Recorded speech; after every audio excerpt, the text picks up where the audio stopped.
اللہ تعالیٰ نے جو انسان پیدا کیے ہیں ان کے مزاج مختلف ہیں۔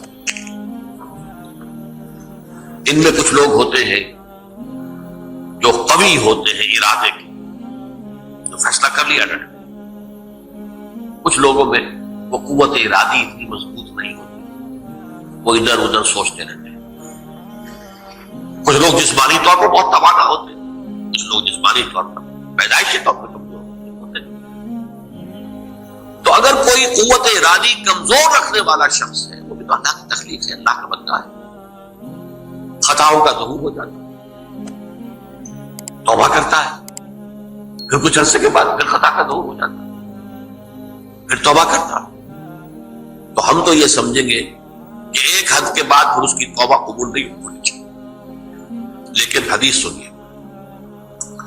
وعن ابی ہریرہ رضی اللہ تعالی عنہ قال قال رسول اللہ صلی اللہ علیہ وسلم ان عبدا اذنب ذنبا، یقیناً ایک بندہ جو ہے وہ ایک گناہ کرتا ہے، فقال، پھر وہ کہتا ہے رب، اے میرے پروردگار، اذنبت فاغفر، مجھ سے گناہ ہو گیا ہے، مجھے معاف کرنا۔ فقال ربہ، تو پروردگار یہ کہتا ہے علم عبدی ان لہ ربا یغفر الذنب ویأخذ بہ، میرا یہ بندہ یہ جانتا ہے کہ اس کا ایک رب ہے جو گناہ معاف بھی کر سکتا ہے اور سزا دے بھی سکتا ہے۔ کیا مانی ہوئی؟ گناہ اس نے کیا ہے لیکن جانتا ہے اللہ کو وہ معاف بھی فرما سکتا ہے، تبھی تو وہ اللہ سے معافی کی درخواست کرتا ہے۔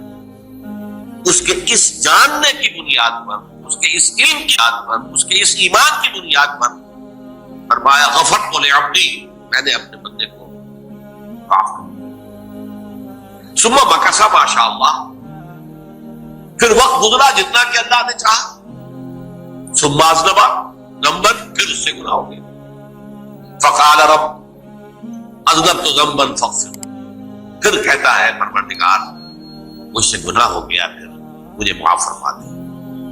فقال ربہ، اللہ فرماتا ہے علم عبدی ان لہ ربا یغفر الذنب ویأخذ بہ، میرا بندہ ہے نا جو جانتا ہے کہ اس کا ایک رب ہے، ایمان باللہ اس کے اندر ہے، تبھی تو پکار رہا ہے، اور یہ بھی جانتا ہے کہ وہ گناہ معاف بھی کر سکتا ہے اور چاہے تو پکڑ بھی سکتا ہے، سزا بھی دے سکتا ہے۔ تو فرمایا، اللہ تعالیٰ فرماتے ہیں میں نے فرمایا، میں نے معاف کر دیا۔ ثم مکث ما شاء اللہ، پھر ایک عرصہ گزرا اس کے بعد، ثم اذنب ذنبا، پھر اس نے گناہ کیا، قال رب اذنبت ذنبا آخر، اس نے کہا پروردگار میں نے تو پھر ایک اور گناہ کر دیا، فاغفر لی، مجھے بخش دے۔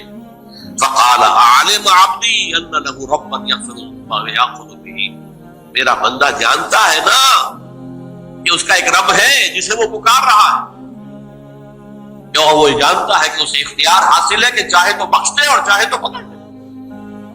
اس کے اس علم، اس ایمان کی بنیاد پر میں نے اسے معاف کر دیا۔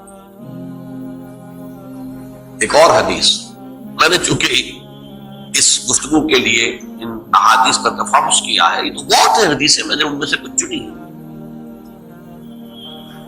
ہمارے بعض واعظ ناصح وہ بھی کسی شخص کو روکتے رہے، برائیوں سے روکتے رہے، نہیں رکتا، تو کہیں غصے میں آ کے اللہ تجھے کبھی معاف نہیں کرے گا۔ یہ کتنا بڑا جرم ہے، اس کا اندازہ کیجئے اس حدیث سے۔ تو میرے بندے کو میری رحمت سے مایوس کر رہے ہیں، کتنا بڑا جرم ہے، اس کا اندازہ کیجئے۔ یہ مسلم شریف کی روایت ہے، عن جندب، حضرت جندب رضی اللہ تعالی عنہ سے، ان رسول اللہ صلی اللہ علیہ وسلم حدث، کہ اللہ کے رسول صلی اللہ علیہ وسلم نے ایک واقعہ بیان کیا، ان رجلا قال، کہ ایک شخص نے یہ کہا، واللہ لا یغفر اللہ لفلان، کہ خدا کی قسم اللہ تعالیٰ فلاں شخص کو کبھی معاف نہیں کرے۔ وَأَنَّ اللَّهَ تَعَالَى قَالَ، اس پر اللہ تعالیٰ نے یہ فرمایا، منزل الذی یتعالی علیہ، یہ کون ہے جو میرے اوپر حکومت کرنے والا آ گیا، جو میری طرف سے حکم لگا رہا کہ میں کبھی معاف نہیں کروں گا؟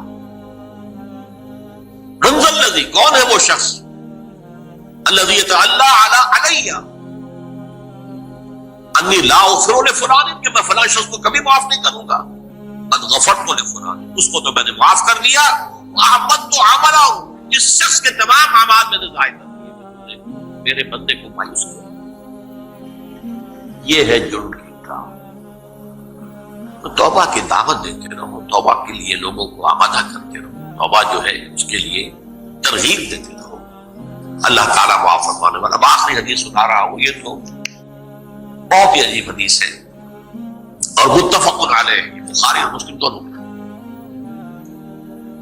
حضرت ابو سعید الخدری رضی اللہ تعالی عنہ جو ہے اس کے راوی،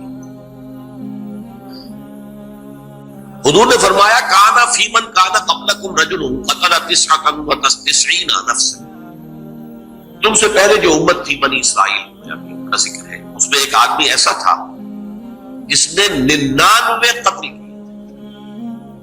اب آپ اندازہ کیجئے اتنا بڑا گناہ کبیرہ ہے قتل۔ قرآن مجید میں آتا ہے فَكَأَنَّمَا قَتَلَ النَّاسَ جَمِيعًا، اگر ایک انسان کو بھی ناحق قتل کر دیا گیا تو یہ ایسی ہے گویا کہ اس نے پوری نوع انسانی کو قتل کر، اس نے 99 قتل۔ فَهَلْ لَهُ مِن تَوْبَةٍ، پھر اس کے بعد یہ ہوا کہ اس کے اندر توبہ کا جذبہ پیدا ہوا۔ فَسَأَلَ عَنْ أَعْلَمِ أَهْلِ الْأَرْضِ، تو اس نے پھر سوال کیا، لوگوں سے پوچھا کہ زمین میں رہنے والوں میں کون سب سے بڑا عالم ہے؟ فَدُلَّ عَلَى رَاهِبٍ، اسے بتایا گیا فلاں راہب فلاں جگہ پر ہے، وہ بہت نیک ہے، بڑا عالم۔ فَأَتَاهُ، وہ اس کے پاس آیا، فَقَالَ أَنَّهُ قَتَلَ 99 نَفْسًا فَهَلْ لَهُ مِن تَوْبَةٍ، انہوں نے کہا دیکھیے راہب صاحب، میں نے 99 انسان قتل کیا، اب مجھے یہ بتائیے کہ میرے لیے توبہ کا کوئی امکان ہے؟ فقال اللہ، انہوں نے کہا نہیں۔ فقتلہ، اس نے اس کو بھی قتل کر دیا۔ فکمل بہ 100، اپنی سینچری مکمل کر لی، مطلب 99 کے بعد ایک ہی کسر تھی، اس کو بھی قتل کیا، 100 پورے کر لیے۔ ثم سأل عن عالم اہل الارض، پھر اس نے پوچھا کوئی اور بڑے عالم انسان کو، فدل علی رجل عالم، پھر اس کی رہنمائی کی گئی ایک بڑے عالم شخص کی طرف۔ فقال انه قتل 100 نفس، اس نے وہاں جا کر کہا کہ میں 100 انسان ہلاک کر چکا ہوں، قتل کر چکا ہوں۔ فهل له من توبہ، میرے لیے توبہ کا کوئی امکان ہے؟ فقال نعم، نہ کیوں نہیں، 100 قتل کیے تب بھی کیا ہے، توبہ کا راستہ دروازہ کھلا ہوا، عالم یغرغر، جب تک کہ وہ گھنگرو نہیں بج رہا اس وقت تک تمہارے توبہ کا دروازہ کھلا ہوا ہے۔ فرمایا نعم، وَمَن يَحُولُ بَيْنَهُ وَبَيْنَ التَّوْبَةِ، تمہاری توبہ کے درمیان اور تمہارے درمیان کون حائل ہو سکتا ہے؟ توبہ کا دروازہ کھلا ہے۔ لیکن ساتھ ہی کہا انطلق الی ارض کذا و کذا، اب تم ایسے کرو جہاں تم رہتے ہو وہاں نہ جاؤ واپس، وہاں کا ماحول اچھا نہیں ہے، معاشرہ اچھا نہیں ہے، ہو سکتا ہے کہ تم توبہ پر قائم نہ رہ سکو، تم فلاں جگہ چلے جاؤ، وہاں اچھے لوگ آباد ہیں، ان میں جا کر رہو۔ فإن بها أناسا يعبدون الله تعالی، وہاں ایسے لوگ آباد ہیں جو اللہ کی بندگی کرتے ہیں، فاعبد اللہ معهم، تو تم ان کے ساتھ مل کر اللہ کی بندگی اور پرستش کرو، ولا ترجع الی ارضک، اپنی زمین کی طرف اپنے وطن میں واپس نہ جاؤ، فإنها ارض سوء، وہ بری جگہ ہے۔ فانطلق، تو وہ چل پڑا، ہجرت کر رہا ہے، اس جگہ جا رہا ہے جہاں کا راہب نے بتایا تھا۔ حتی اذا نصف الطریق، جب آدھا راستہ اس نے پورا کر لیا، اتاہ الموت، موت آ گئی۔ فاختصمت فیہ ملائکۃ الرحمت و ملائکۃ العذاب،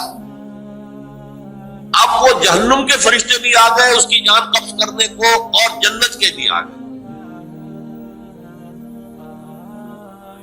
فقالت ملائکۃ الرحمہ، رحمت والے جو فرشتے ہیں جنت والے، انہوں نے کہا جا تائبا مقبلا بقلبہ للہ تعالی، یہ شخص توبہ کر کے اللہ تعالیٰ کی طرف ہجرت کر رہا تھا، اس لیے اس کی نیت کی بنیاد پر یہ جنتی ہے، لہذا اس کی روح ہم قبول۔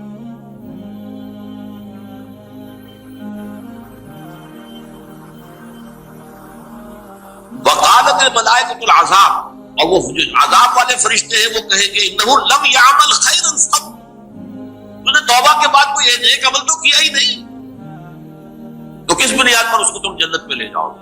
اس کو تو دوزخ میں جانا چاہیے۔ فاتاہ ملک فی صورت الآدمی، ان کے پاس اللہ نے ایک اور فرشتے کو بھیج دیا آدمی انسانی شکل کے اندر، فجعلوہ بینہم، ان فرشتوں نے کہا بھائی ہمارا فیصلہ کرا دو، اس کی روح ہم لینا چاہتے ہیں یا ہم لینا چاہتے ہیں،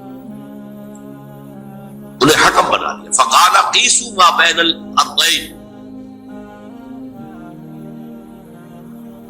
فإلی ایتہما کان اقرب، کہ تم فاصلہ ناپ لو جہاں سے وہ چلا ہے اور جہاں جا رہا تھا اور یہاں اس کی موت ہو رہی ہے، تو کون سا فاصلہ زیادہ ہے؟ جب ناپا گیا، بلکہ ایک حدیث میں آتا ہے کہ اس پر اللہ نے زمین کو جو ہے حکم دے دیا، ایک طرف والی زمین تو سکڑ جا، دوسری والی جو ہے تو پھیل جا، تاکہ وہ جو جدھر جو جا رہا تھا وہ زیادہ قریب ہو جائے بنسبت اس کے کہ جہاں سے وہ چلا تھا۔ تو اس فیصلے پر پھر جو فرشتے تھے، جو کہ رحمت کے فرشتے تھے، وہ اس بندے کو لے گئے جنت کی۔ یہ ہے توبہ کی عظمت۔